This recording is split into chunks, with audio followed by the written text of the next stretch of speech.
Hello and welcome to my video. Today I will be talking to you about graph coloring. But before we start with the topic, I have a very simple problem for us.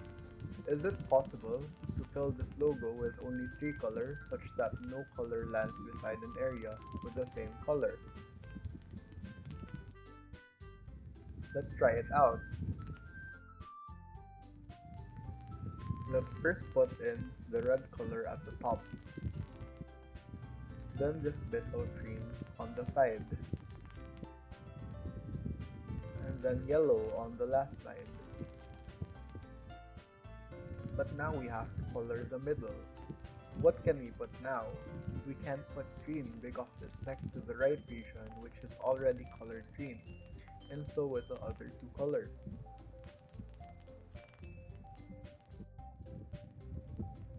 We can say that it is impossible because all the regions in the shape share a common border with one another. Therefore, we need at least four different colors to fill the entire area of the logo.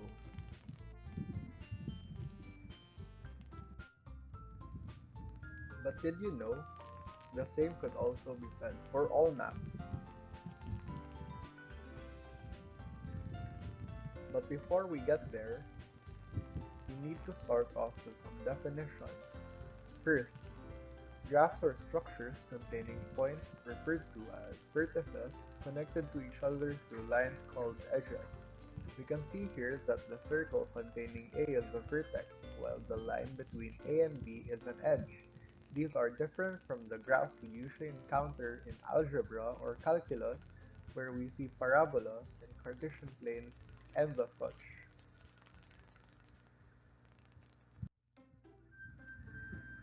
On the other hand, graph coloring is a topic in graph theory which concerns itself with the coloring of graphs in such a way that no adjacent vertices are to share the same color, much like the problem we started off in the video. We can see it in action in the graph beside the text where no two vertices that are beside each other share the same color. But wait, why is this important?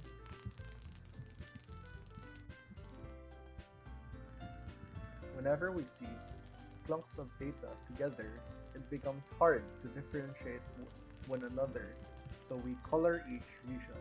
But when the regions next to one another are the same color, it becomes counterintuitive, as readers or people consuming such data may misconstrue the regions to just be one singular region. So we have to make sure that countries with shared borders use different colors.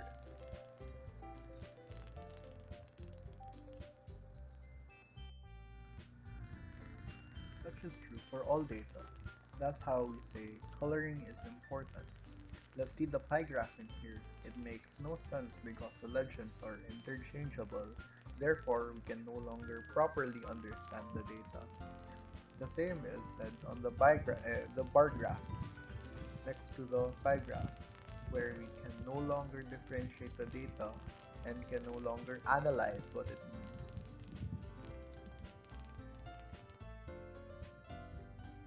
Now we'll learn about the chromatic number. It is the smallest number of colors needed to color a graph following the conditions of graph coloring. We can see it in the first graph where the chromatic number is 3 and A and B are connected to D. Ergo, D needs to be another color. On the second graph, we need only two colors because all vertices are only connected to two other vertices in that circuit.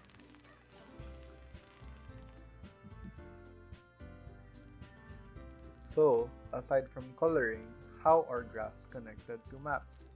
As we can see here, maps can be simplified into graphs by marking each region as a vertex and assigning borders as edges.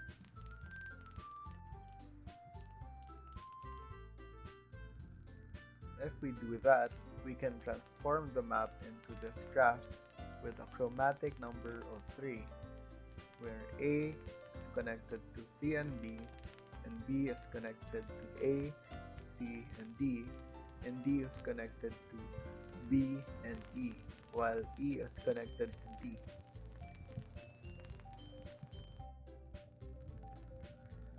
Going back to the question at the start of the video, we can now talk about the four-color theorem. It is an idea in graph coloring that posits that no more than four colors are required to color any map such that no two adjacent regions have the same color. Note that this only applies to planar graphs.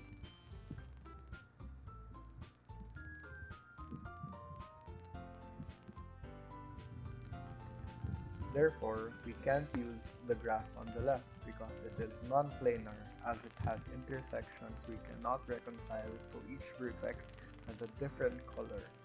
However, we can use a theorem for the graph on the right as it is a planar, or that it has no intersections between edges.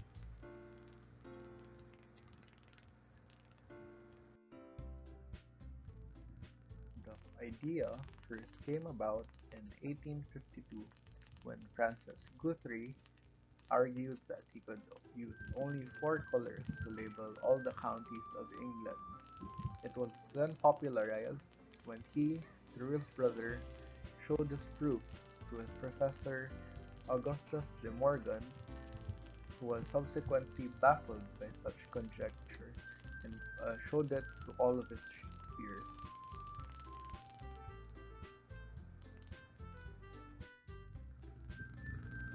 It would take until 1976, 124 years later, for the conjecture to be proven by Kenneth Apple and Wolfgang Haken due to the difficulty in proving how all graphs follow such rules.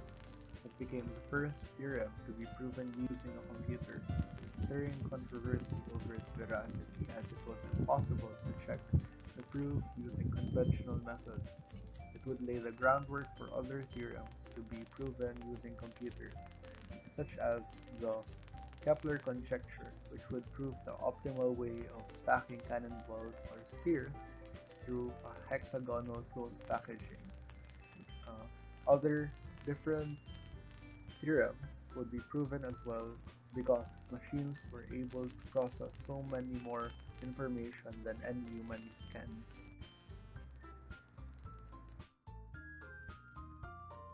So when you see any map, you can now look at it and appreciate the mathematics of why they're colored that certain way. If you see a map with more than four colors, think that they're just being wasteful, as they could always use less colors.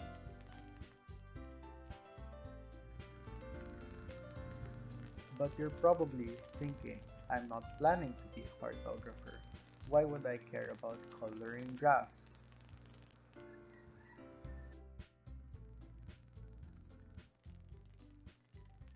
Graph coloring can also be used in Sudoku, where every cell in the Sudoku table can be represented by a vertex with edges between vertices in the same row, column, and block. When we make it into a graph, it will be seen like this in the slide. It can also be used in seating arrangements. In any big social event, you can represent the guests as vertices and set the edges on individuals who wish not to be seated beside certain people to get the minimum number of tables set in the event. Graph coloring can also be used in scheduling subjects.